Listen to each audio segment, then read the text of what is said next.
Calculate the de Broglie wavelength of the electron orbiting in the n equals 2 states of hydrogen atom.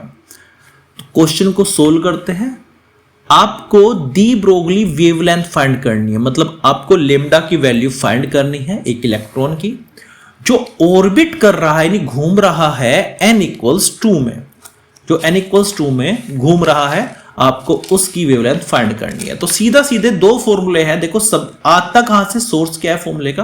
आप अगर directly याद करना चाहते हो कि एक लाइन में मुझे आंसर आ जाए, समझ आ जाए, मैं सोल्व कर लूं, तो एक तो फॉर्मूला है n lambda equals 2 pi r, ठीक है।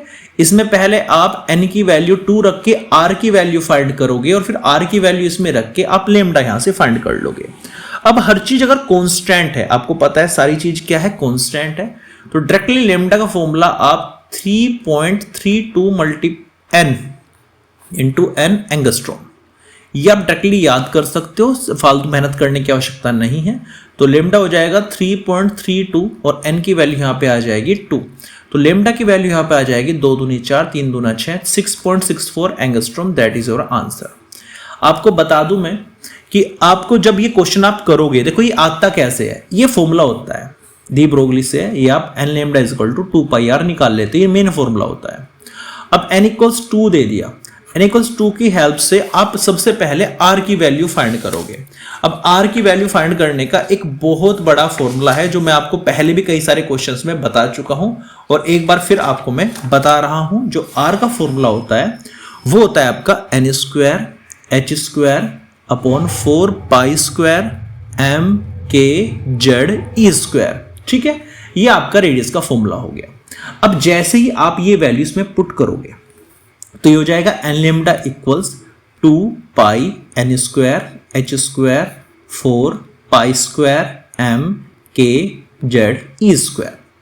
आप देखेंगे एक n से एक n यहां से कैंसिल हो गया और लेमडा का जो वैल्यू है उसके अंदर n को छोड़ के बाकी सब कांस्टेंट है। 2 पाई की value 3.14, h Planck constant 6.64 10 to the power -34 value होती है, 4 pi 3.14, m mass of electron 9.1 multiply 10 to the power -13 kilogram, k है यहां पर आपका 9 multiply 10 to the power 9, 1/4 pi epsilon naught होता है, इसको k एज्यूम कर रखा है यहाँ पे। z होता है एटॉमिक नंबर जो हमेशा मोस्टली हाइड्रोजन ही रहता है, मतलब z की वैल्यू 1 ही रहती है, और e फिर इलेक्ट्रॉन पर charge 1.6 multiply 10 to the power -19। जब इन सबको सोल्व करते हो ना तो आपको ये वैल्यू मिलती है 3.32 मल्टीप्लाई 10 टू द पावर -10, और n तो वेरिएबल था, इसको जुको तो रखा आपने, तो इसलिए हम डायरेक्टली ये फॉर्मूला अक्सर यूज करते हैं मीटर में। अच्छा ये गायब करोगे तो एंगस्ट्रॉम में आ जाएगा, तो आप डायरेक्टली भी कर सकते हो और आप प्रॉपर सोल्व करके भी कर सकते हो, वो आपकी इच्छा पर निर्भर करता है। आना ये चाहिए सोल्व करके पूरे कांस्टेंट को, ठीक है। या तो याद कर लीजिए, वैल्यू रख के सीधा सोल्व करने पर वैल्यू ही आएगी, आपको पता होना चाहिए, ये डायरेक्टली फॉर्मूला आपको पता होना चाहिए।